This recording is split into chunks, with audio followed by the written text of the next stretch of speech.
স্বয়ং শিবের অবতার। যে হরিচাঁদ ঠাকুর ওড়াকান্দিতে, ফরিদপুরে, বৃহত্তম ফরিদপুরে, এখন গোপালগঞ্জ কাশিয়ানী থানার অধীন ওড়াকান্দিতে হরিচাঁদ ঠাকুর এসেছিলেন।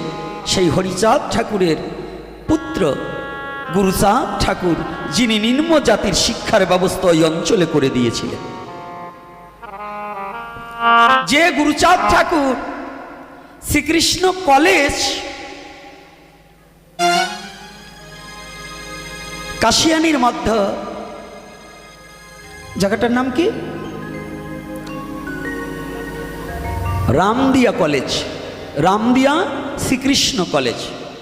এবং ওপার বাংলায় তৎকালীন সময়ে কিন্তু ভারত বাংলা ভাগাভাগ ছিল না।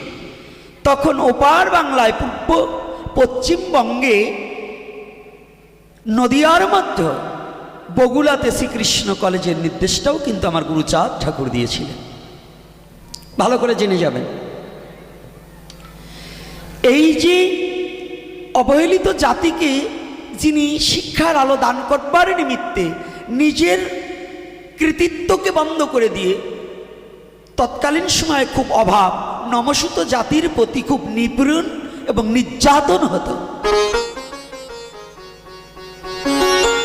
হায়ার কাস্টের বাড়িতে যদি সিডিল কাস্ট যেত তাহলে গোবর ছিটানো হতো। এটা কি বিশ্বাস করেন কি না? ছিল কি না?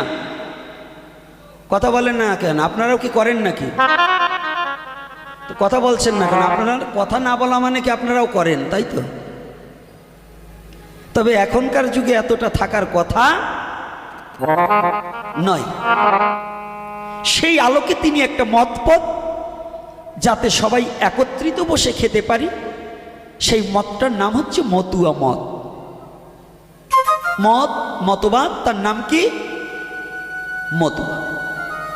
যেমন রামকৃষ্ণ পরমহংসদেব চেয়েছিলেন এই মতবাদকে দূরীভূত করে হিংসাকে ভুলে গিয়ে সবাই যেন একত্রিত হয়ে ঈশ্বর ভজন করা যায়।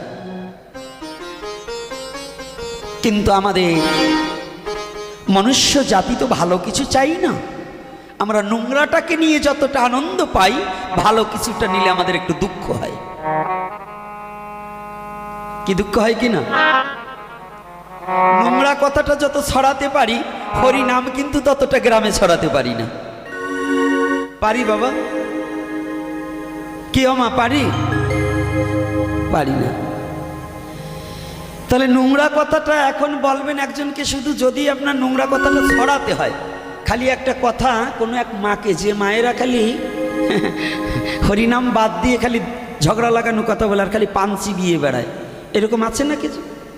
ওর কাছে গিয়ে খালি বলবেন এই কথাটা বলবা না তুমি কারো কাছে, এটা কিন্তু বলা যাবে না। ওর কাছে ওই কথাটা বলে খালি একটু হিংস দেবেন, এই কথাটা বলা, আপনি বাড়ি আসার আগে দেখবেন 17 বাড়ি ছড়িয়ে দিয়েছে।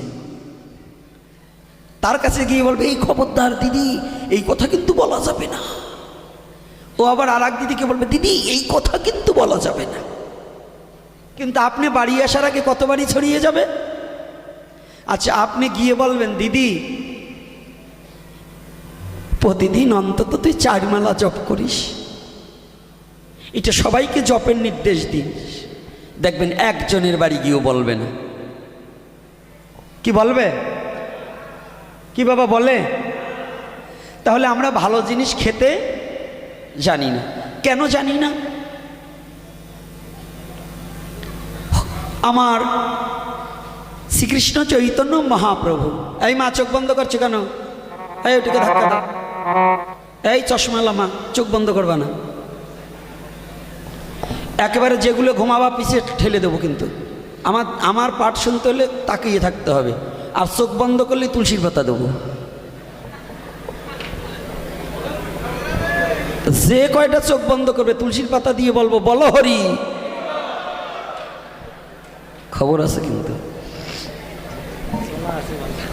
একেবারে পিছন অব্দি, এই মায়েরা বাবারা, যদি আপনার বন্ধু আর কোনো বান্ধবী ঘুমায় একটু জায়গায় রেখে, নাহলে কিন্তু ওটা হরিবোল হয়ে যাবে। প্রকৃত তারাই মরা, কৃষ্ণ কথায় ঘুমায় যারা, ওরাই মরা। কারণ ওরা মনুষ্য দেহ পেয়েও হরি কথায় মনকে ডুবাতে পারলো না, ঘুমিয়ে কাটালো। তাহলে ওরা কি মরা নয়? নির্বোধ তারাই যারা মনুষ্য দেহ প্রাপ্তি হয়ে ভগবত ভজন করলো না। মূর্খ তারাই, ডক্টরেট করে মূর্খ সে যেজন বিদ্বান হয়েও আমার ভগবানের গুণ কথা বলতে জানলো না।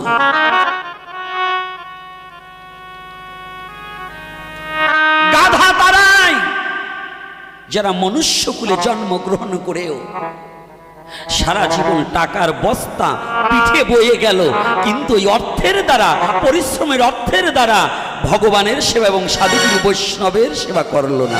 ওরা গাধার নেয়। গাধা যেমন চিনি বয়ে নিল কিন্তু নিজে খেয়ে দেখলো না চিনি তিতো কিংবা মিঠো, তদ্রূপ আমাদের মতো কিছু মূর্খ গর্ধ গাধার মতো লোক আছি যারা সারা জীবন টাকার পিছনে ছুটেছি, বিল্ডিং করেছি, ব্যাংক ব্যালেন্স করেছি, একদিন ভাবিনি ওটাকে আমি নিয়ে